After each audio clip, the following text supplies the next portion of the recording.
selamat pagi anak-anak sekalian. Apa kabar kalian pagi hari ini? Saya percaya kalian semua dalam keadaan sehat dan luar biasa. Baik, sebelum kita mulai pelajaran kita, mari kita berdoa. Tuhan Yesus, terima kasih untuk hari ini. Kami mau belajar, Tuhan memberkati, memimpin kami dari awal pertengahan sampai akhir. Dalam nama Tuhan Yesus kami berdoa. Amin. Anak-anak bangkit berdiri. Sebelum kita masuk dalam materi hari ini, kita mau bersama-sama menyanyikan lagu Indonesia Raya. Baik anak-anak sekalian, kita akan langsung saja masuk dalam materi hari ini, di mana pada hari ini kita masuk pada subtema yang kedua di buku tema yang keempat. Di subtema yang kedua ini kita akan belajar tentang gangguan kesehatan pada peredaran darah. Gangguan kesehatan pada peredaran darah. Nah, di pembelajaran 1 secara khusus hari ini kita mau belajar tentang penyakit pada sistem peredaran darah dan cara menjaga kesehatan alat peredaran darah. Anak-anak, sistem peredaran darah pada manusia sangat penting bagi kesehatan tubuh.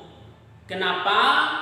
Karena jika sistem peredaran darah pada manusia mengalami gangguan, maka itu akan berdampak membawa keburukan kepada tubuh atau anggota-anggota tubuh lainnya. Nah, di mana pada hari ini kita akan melihat penyakit apa saja yang seringkali menyerang sistem peredaran darah pada manusia. Khususnya pada pagi ini saya menjelaskan 2 contoh penyakit yang seringkali menyerang peredaran darah manusia atau sistem peredaran darah manusia. Penyakit yang pertama itu adalah anemia. Apa itu anemia? Anemia termasuk salah satu penyakit yang terjadi pada sistem peredaran darah, dan anemia merupakan suatu kondisi di mana seseorang mengalami kekurangan darah. Jadi anemia itu adalah kekurangan darah di dalam tubuh seseorang atau tubuh manusia. Nah, penyebab seseorang terkena penyakit anemia itu apa saja? Yang pertama, karena kekurangan gizi, kurang gizi. Jadi karena kekurangan gizi, maka darah berkurang atau mengalami kekurangan darah. Yang kedua, kekurangan zat besi. Kekurangan zat besi. Jadi itu perlu diperhatikan. Yang ketiga, bisa juga karena penyakit turunan. Karena riwayat dari nenek moyang yang terkena penyakit anemia, maka itu diturunkan kepada keturunan-keturunan selanjutnya. Dan yang keempat adalah aktivitas yang berlebihan. Jadi aktivitas kegiatan kerja yang berat yang berlebihan, sehingga tubuh tidak diberikan kesempatan untuk beristirahat, dan itu dapat menyebabkan seseorang terkena penyakit anemia ini.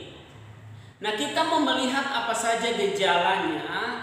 Gejalanya yang pertama itu adalah badan terasa lelah, yang kedua lemas, yang ketiga mudah terserang penyakit, dan yang keempat sulit untuk fokus pada atau dalam beraktivitas. Nah, bagaimana caranya mencegah penyakit anemia? Itu adalah harus mencukupi kebutuhan gizi dalam tubuh. Yang kedua, mengkonsumsi makanan yang sehat. Yang ketiga, banyak minum air putih. Dan yang keempat, istirahat yang cukup. Itu penyakit yang pertama. Yang kedua adalah gagal jantung. Apa itu penyakit gagal jantung? Gagal jantung adalah suatu penyakit di mana jantung tidak dapat bekerja dengan optimal atau maksimal sesuai dengan fungsinya. dan atau kekuatan jantung dalam memompa darah menurun. Akibatnya pasokan darah ke seluruh tubuh mengalami kekurangan atau berkurang. Apa saja gejala yang ditimbulkan oleh gagal jantung ini? Yang pertama, cepat lelah. Yang kedua, sesak napas. Yang ketiga, pembengkakan pada bagian kaki dan paru-paru. Jadi itu 2 contoh. Nah, bagaimana caranya kita menjaga kesehatan alat peredaran darah kita supaya tetap sehat dan berfungsi dengan maksimal? Yang pertama itu adalah menjaga kebersihan lingkungan tempat tinggal. Karena dengan menjaga kebersihan lingkungan tempat tinggal kita itu akan berdampak bagi kesehatan. Lingkungan baik di rumah, di sekolah, di masyarakat wajib menjaga kebersihannya. Mengapa?